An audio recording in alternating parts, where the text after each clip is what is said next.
Bonjour, chers diocésains et diocésaines, très chers amis. Bon, aujourd'hui, je veux vous entretenir d'un sujet qui a semé la terreur, surtout la grande tristesse à Chibougamau. C'était une profanation majeure de l'église de Chibougamau. Il y aura un mois, là. C'est arrivé dans la nuit du dimanche 26 février en allant au lundi le 27. Bon, alors, tout a été saccagé. Quand on dit un saccage là, général, je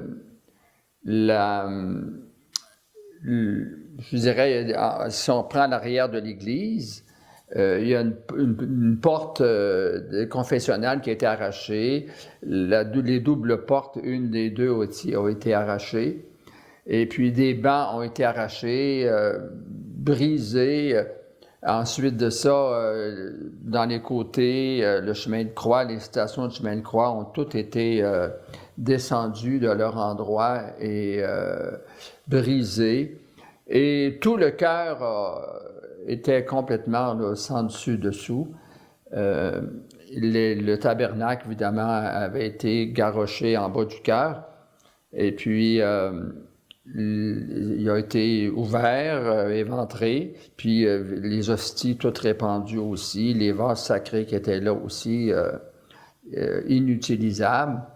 Et puis, les statues toutes défaites, enfin, puis les instincteurs, il y avait 3 instincteurs, alors la poussière des instincteurs, ça a tout été répandu. Même le maître-autel qui...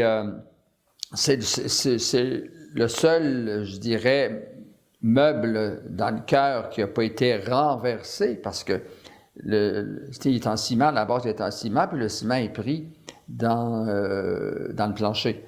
Mais le tourage de l'autel, qui est en marbre avec un marteau, a tout été, je dirais, là, brisé par les coups d'un marteau.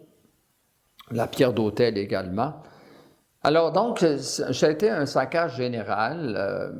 Et puis, évidemment, je suis allé, moi, quelques jours après, le vendredi, le 3 mars, je suis allé rencontrer la communauté pour vivre, parce que c'est un gros deuil, ça, pour vivre un moment de rencontre, d'empathie, de sympathie avec eux, les écouter. J'ai pris vraiment le temps d'écouter qu'est-ce qu'ils avaient vécu suite à cette situation-là. Et puis, maintenant, ils sont dans la phase de compléter le ménage de l'Église. Les premiers jours, ils n'ont rien bougé parce que il fallait que les assurances passent, il fallait qu'un inspecteur des assurances vienne voir et puis prenne acte de tout ce qui avait été vandalisé, brisé.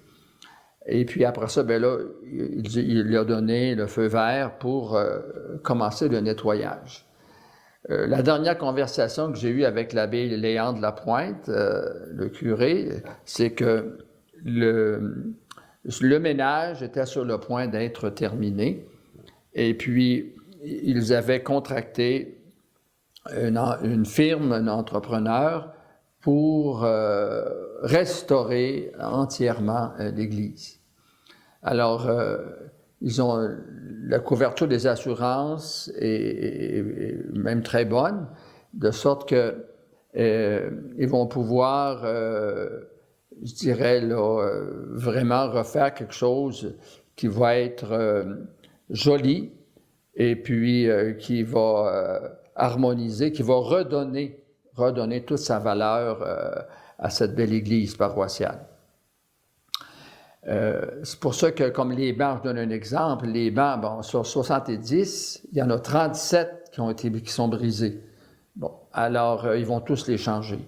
Bon, puis d'autres choses de semblables ici là, aussi, pour vraiment que l'ensemble soit harmonieux et puis qu'il soit digne pour un lieu de culte. Bon, je vous invite à à porter dans la prière cette communauté chrétienne de la paroisse de Chibougamau. Déjà, je sais que plusieurs le font, mais qu'à l'approche du temps pascal, je veux moi-même saluer les gens de Chibougamau et puis leur dire que je continue d'être en communion avec eux et puis de les porter dans la prière. Et puis, je dirais, cette douleur qu'est la leur, on va l'offrir à Jésus qui, dans sa passion, a chargé sur lui justement toute la misère humaine. Et puis, on va la présenter au Seigneur pour que ce soit une occasion comme de résurrection dans la communauté, une fois que tout ça aura été restauré. Et lorsque la restauration sera complétée, justement, je vais retourner pour faire une messe de réparation. Alors, comme il y a eu une profanation majeure du Saint-Sacrement, alors, selon je dirais, le droit de l'Église et puis les coutumes, il y a d'ailleurs dans le rituel des évêques, il y a une démarche spéciale pour une messe de réparation. Puis il faut que ce soit l'évêque qui la préside, parce que la profanation a occasionné de la douleur dans cette paroisse-là, en l'occurrence chez Chibougamau, mais aussi ça a des retombées sur tout le diocèse. C'est pourquoi il est demandé que ce soit l'évêque qui aille présider cette messe-là. Alors, ça sera une fois que tout aura été restauré. Il n'y a aucune date là, d'arrêter pour le moment. Donc, s'il vous plaît, beaucoup de prières pour cette communauté-là. Puis aussi, dans la prière pour la santé mentale, la personne qui a fait ça, elle était en psychose, une psychose très forte, très profonde. Alors, prions pour cette personne-là, puis prions pour sa famille aussi, qui est excessivement affectée, qui est en grande douleur là, pour ce qui s'est passé. Bon. Donc, voilà. Je souhaite à tous, et spécialement à cette communauté-là, une semaine sainte là, qui soit vécue dans la ferveur et une résurrection pour le dimanche de Pâques.